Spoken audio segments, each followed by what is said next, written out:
sering gak sih lu diberkati gitu dengan orang-orang yang lu gak kenal gitu, tapi lu ngerasa diberkati dengan captionnya, bukunya. I know this isn't what you wanna hear, yeah. You know I've been down so lately, no more tear, yeah. Halo, kita ngomong-ngomong lagi. Kali ini gue tuh mau sharing tentang wanita yang keren gitu. Wanita yang gue gak kenal, baru lihat di IG, tapi benar-benar gue diberkatin banget sama dia. Jadi waktu itu tuh gue lihat dari mana gitu ya, pokoknya gue bisa tahu dia. Ternyata udah banyak orang-orang yang nggak kenal dia, tapi dia ngerasa terberkati dengan hidupnya dia. Jadi ada satu cewek yang dia tuh punya tompel di sininya.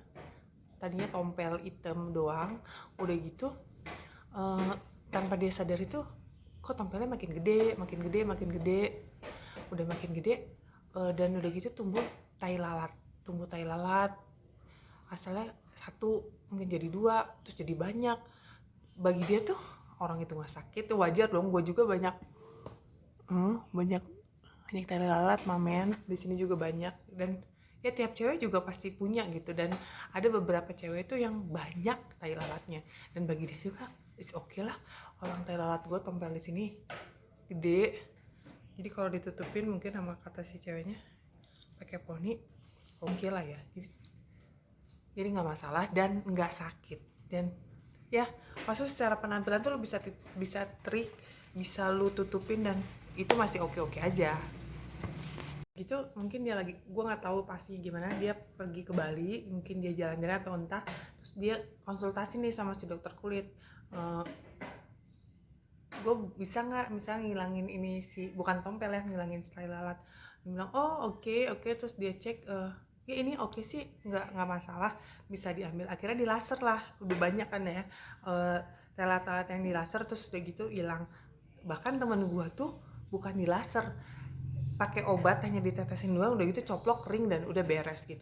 Nah seneng dong itu si tai lalat yang 2 itu, si boba itu coplok ya, bobanya hilang, terus tinggal tompelnya aja. Nah udah gitu after itu dia pulang ke Jakarta. Ini singkat cerita ya, gue ceritain singkat. Pulang ke Jakarta, udah gitu lukanya nggak kering, tapi tumbuh akhirnya tompel tai lalat di bawahnya. Nah akhirnya dia bingung kan, kok gue kan copotin si boba itu, kenapa keluar boba anak-anaknya itu yang binyik itu, kenapa keluar gitu. Akhirnya dia telepon si dokter yang di Bali, terus dia bilang oke, datang ke sini kita lakuin biopsi. Nah udah gitu dia datang ke Bali lagi, terus dia lakuin biopsi. After lakuin biopsi, si dokternya bilang ini ada 3 kemungkinan. Kalaupun lu misalkan ini berbahaya, misalkan ada tiga kemungkinan sakit kanker kulit itu tuh, gue lupa lah apa gitu, nanti gue terangin. Dan yang terakhir tuh paling ganas tuh mieloma. Cuman kan dia dipikir aduh ya udah deh biopsi gitu, tapi yang namanya manusia pasti kan mikir wow, gue tuh hanya mau niatnya bersihin tai lalat, maksudnya kenapa ujungnya jadi kayak gini gitu. After itu keluar hasil biopsi, udah keluar hasil biopsi, katanya enggak kok, ini is okay gitu, ini is okay. Tapi temennya bilang lu cari second opinion dokter gitu. Benar, kalau lu divonis apa-apa, lu cari dokter yang lain buat lu cek and recheck lagi bener atau enggak. Maksudnya buat memastikan lagi apapun itu ya, supaya mungkin dapat informasi yang lebih lagi dari dokter-dokter yang lain. Ya, jadi balik lagi, kanker kulit itu ada BCC, SCC sama meloma. Meloma itu yang kanker kulit yang paling ganas gitu. Dan akhirnya dia kasih ke dokter lain, dia masuk sendiri. Dia tuh masih muda ya kayaknya. Udah gitu suaminya kayaknya umur 39 dan anaknya masih kecil, di mobil. Dia ke second opinion dokter, masuk sendirian. Udah gitu dicek, hasil biopsi kamu apa, ini. Dan si dokternya dengan tanpa basa-basi dia bilang ini meloma gitu ya. Lu meloma stadium 4, lu bakal mati, lu bakal cacat, ini berpacu dengan waktu dan lu nggak bisa main-main, jadi lu harus cepet lu kejar apa yang bisa lu lakukan. Pokoknya kayak dia tuh nulisnya di instastorynya, gila, gue divonis mati, gue divonis kanker stadium 4. Terus dia mikir, gue tuh hanya punya tompel, yang tompel itu tuh udah ada semenjak sebelum gue merit, dan kenapa tiba-tiba itu jadi bermasalah gitu. Akhirnya dia balik ke mobil, suaminya bilang, kenapa, hasilnya gimana? Dia nggak bisa ngomong, dia hanya nangis, gue divonis meloma stadium 4 gitu. After itu lakinya bilang, yuk gue mau kita harus cepat balik ke Jakarta, kita harus lakuin secepatnya itu apa yang harus dilakuin buat si meloma ini. Agar ke Jakarta, dia di akhirnya dia PET scan tuh ngecek kayak kayak apa ya, kayak ronsen, tapi lu di ronsennya nanti hasilnya keluar mana aja kanker tuh udah menyebar kemana. Satu hal, dia tuh tidak merasakan sakit, nggak ngerasain pusing atau nyeri atau apapun atau apapun, nggak ngerasa. Jadi bener-bener dia kayak normal aja, bener-bener normal. Ternyata PET scan tuh di Jakarta hanya ada 4 rumah sakit dan rumah sakit yang bekerja. Akhirnya dia ketemu sama satu rumah sakit yang bisa PET scan. Pokoknya cepet-cepet gimana caranya supaya dilakuin tindakan. Ternyata dia udah kena ke hati sebelah kiri, udah kena ke tulang kalau nggak salah, hati dan kelenjar. Jadi dia udah kena ke kelenjar yang ada di sini, yang ada di leher. Tapi dia bilang oke, gue bakal semangat, walaupun dokter bilang gue mati, gue bakal cacat, tapi gue bakal semangat karena proses itu tidak bohong. Kalau kita jalanin proses, menurut dia nggak ada yang sia-sia. Jadi dia mau bener-bener cepet-cepet beresin prosesnya. Oke, cepet-cepet buat appointment, pokoknya semua prosesnya supaya di black gitu, kayak diuruk gitu, kayak ke akar-akarnya si tompel-tompel semuanya, supaya ketarik gitu, bukan keangkat tuh si kanker yang lain-lainnya itu. Akhirnya cepet-cepet.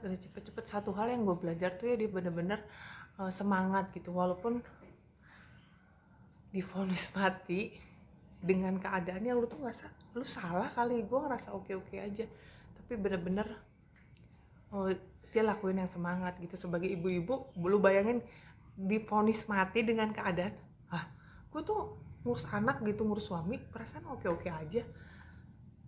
Dan dia bilang, gue pasti ada mukjizat, pasti mau ada mukjizat.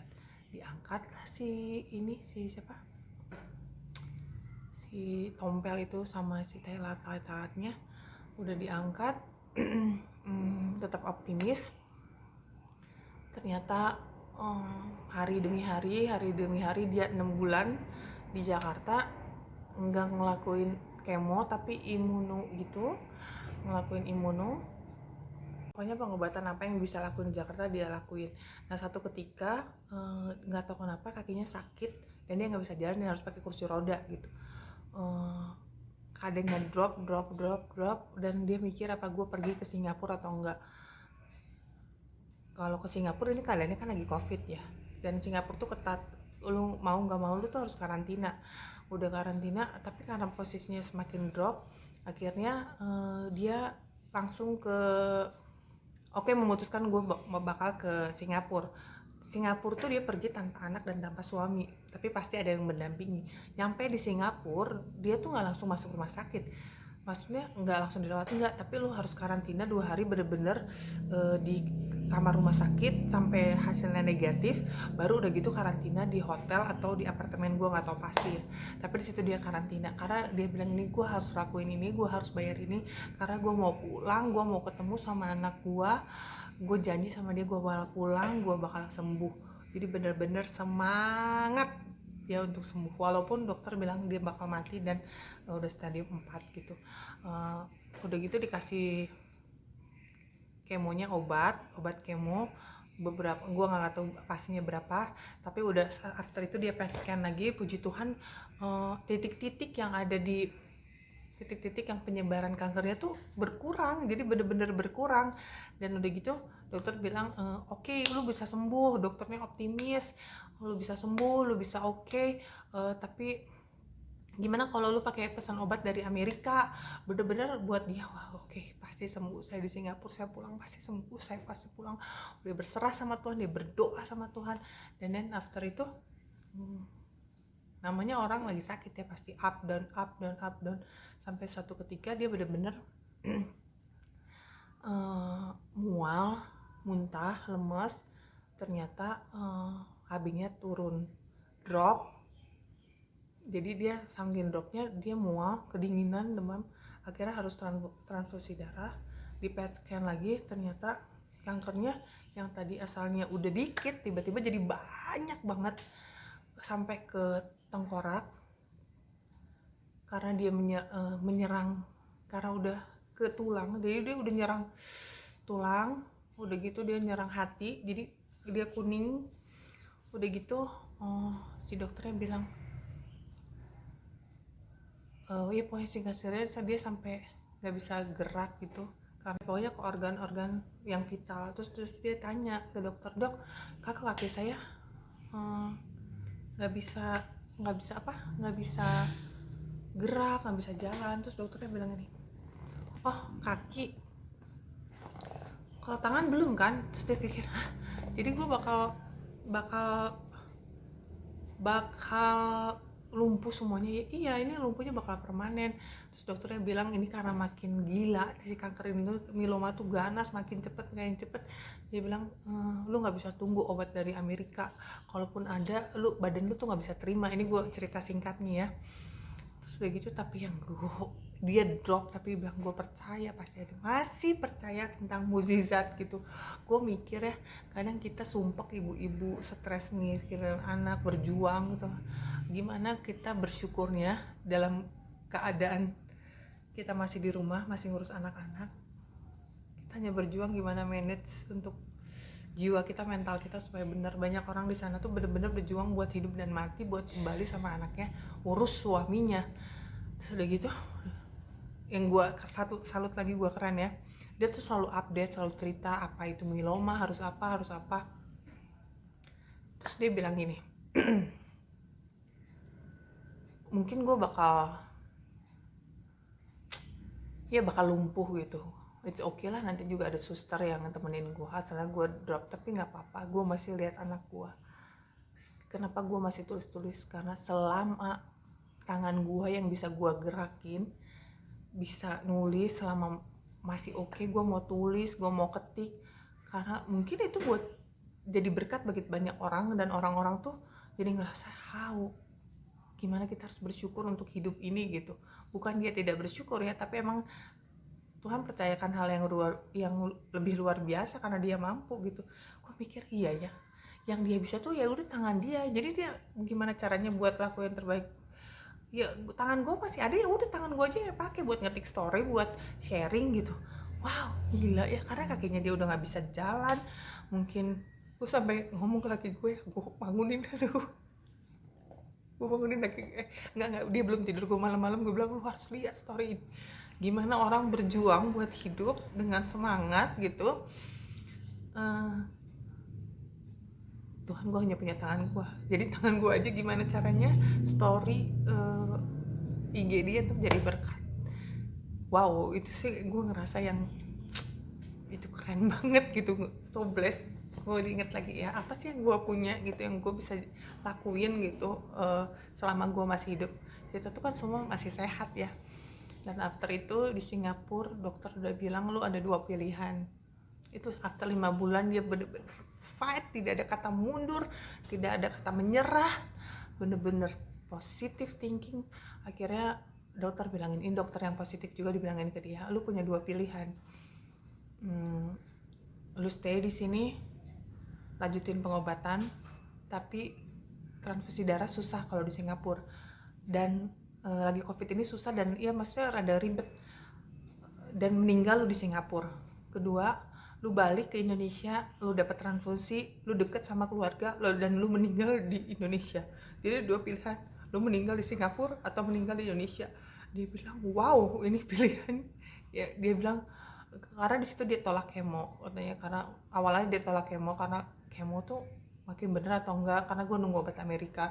Akhirnya dia memutuskan buat kemo. Oh, ya udah dok saya mau kemo.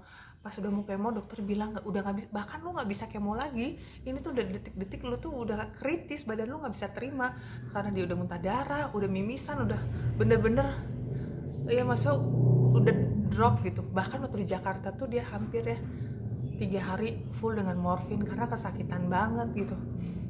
After itu dia bilang di IG story, dia bilang kasih waktu gue 1 hari untuk gue nggak ambil keputusan. After itu besoknya dia ambil keputusan, gue pulang. Dia pulang ke Indonesia. Ya gue mau sama keluarga gue karena dia udah kangen juga sama anaknya, 5 bulan gak ketemu anaknya. Terus di story itu dia bilang ini, dia panggil nama anaknya, mama mau pulang. Walaupun dia bilang mama mau tepati janji mama pulang dengan sehat, tapi pokoknya gue mau pulang. Akhirnya dia pulang tuh nggak bisa pakai pesawat biasa karena dia harus charter pesawat, keadaan harus didampingin dokter dan suster, jadi nggak bisa pakai pesawat biasa, lu harus charter pesawat ya. Gue nggak tahu, mungkin dia punya asuransi, dia pasti ada tabungan ya, makanya prepare seperti itu. Akhirnya dia pulang, dia ketemu sama anaknya. Dari 3 hari ini gue belum lihat updatean story dia apa ya. Tapi yang gue percaya ya, gue nggak tahu apa maksud Tuhan, tapi yang gue pelajarin dari sini tuh keren banget gitu. Keadaan apapun, waktu lu sedang down titik terendah lu, never give up. Gue nggak pernah berada di posisi yang divonis mati sebulan atau 2 bulan, atau sampai dipilih lu mau meninggal di Singapura atau Indonesia, gue belum pernah. Tapi sampai keadaan seperti itu gue belajar gimana how to be a strong woman, strong girl, karena kita punya pengharapan dalam Tuhan. Gue ngerti orang-orang yang punya pengharapan dalam Tuhan tuh bener-bener menghargai hidupnya, bener-bener sampai dia pikir tangan gue yang berguna ya gue pakai, itu yang masih sehat. Gue bener-bener diberkati banget dengan kehidupan dia gitu. Dan bukan gue ya, pasti banyak orang-orang sana yang bener-bener ya, selagi kita masih hidup, lakuin apa yang bener-bener kita bisa lakuin. Jadi bener-bener yuk para wanita-wanita jangan takut untuk percaya diri. Kalau misalkan ada yang aneh, ada yang kayaknya nggak wajar gitu, yuk periksain, ayo mulai caring sama badan kita, mulai dengerin sama badan kita, karena kita hidup, apalagi wanita ya, bukan buat kita aja tapi buat anak-anak kita, buat suami kita. Gue sih pengen ya mendampingi anak-anak gue dengan sehat buat wanita-wanita dimanapun, tetap sehat, tetap happy. Tuhan yang jaga kalian. Kalau capek istirahat aja, itu nggak salah kalau lu istirahat dan lu take rest sendiri, ambil waktu me time, itu nggak salah. Kok jadi nyambung kemana-mana ya, tapi bener-bener ya karena gue sesama wanita, jadi gue ngerasain beban dia buat sembuh tuh bukan buat gue happy, no, tapi gue punya anak. Gue satu hal yang dibilang ini, gue tuh nggak pernah nangis di Singapura, tapi sekali gue inget anak gue, suami gue kirim foto anak gue, meleleh gitu, karena hidup kita kan sesungguhnya buat anak ya, nggak juga sih buat laki gue ya, buat keluargaku juga, buat semuanya. Cuman maksudnya yuk pokoknya semangat cewek-cewek, ayo hidup sehat, ayo take care, jangan takut buat periksain diri. Apapun yang terburuk juga ya hadapi, yang sekarang sedang sakit, semangat. Jadi benar-benar yuk para wanita-wanita jangan takut untuk periksain diri. Kalau misalkan ada yang aneh, ada yang kayaknya nggak wajar gitu, yuk periksain, ayo mulai caring sama badan kita, mulai dengerin sama badan kita, karena kita hidup, apalagi wanita ya, bukan buat kita aja tapi buat anak-anak kita, buat suami kita. Gue sih pengen ya mendampingi anak-anak gue dengan sehat buat wanita-wanita dimanapun, tetap sehat, tetap happy, Tuhan yang jaga kalian. Kalau capek istirahat aja, itu nggak salah kalau lu istirahat dan lu take rest sendiri, ambil waktu me time, itu nggak salah. Kok jadi nyambung kemana-mana ya, tapi bener-bener ya karena gue sesama wanita jadi gue ngerasain beban dia buat sembuh tuh bukan buat gue happy, no, tapi gue punya anak. Gue satu hal Wendy bilang ini, gue tuh nggak pernah nangis di Singapura, tapi sekali gue inget anak gue, suami gue kirim foto anak gue, meleleh gitu. Gue rasa bener-bener hidup tuh ya nggak ada yang tahu bener-bener gimana tanpa Tuhan tuh kita bisa gila ya nggak. Bener gue ngerasa iya bener-bener harus bergantung sama Tuhan. Bayangin orang lagi nggak ada keadaan sakit, tidak ada keluhan, lagi oke, bahkan mungkin lagi liburan, terus tiba-tiba kesannya bagi kita tuh kok Tuhan semua kayak jadi jelek, kayak mumet, kayak gelap gitu. Tapi gue yakin ya Tuhan tuh nggak mungkin sejahat itu, pasti ada maksud tertentu yang tapi kita nggak ngerti dan susah ngerti. Tapi tergantung respon kita sih. Gue salut sama si Wendy, keren, luar biasa. Terus benar-benar aware. Gue bukan berarti orang punya tai lalat terus dia kanker kulit, no, nggak seperti itu. Lagian juga si benjolannya itu, si tompelnya tuh bukan yang bulat atau kayak gimana, itu tuh ada ciri-cirinya. Nanti gue kasih tahu ciri-cirinya seperti apa. Dan iya bener, jangan takut untuk memeriksakan. Lu jangan takut kalau ada benjolan apa tuh selalu sembunyiin, no. Makin cepet lu periksain itu tuh makin baik. Everything's unfolding as it should, and I would be more grateful if I could. If the world is an image in my mind, then I can't complain about what I find. Maybe I wanna be taller, maybe I wanna be richer.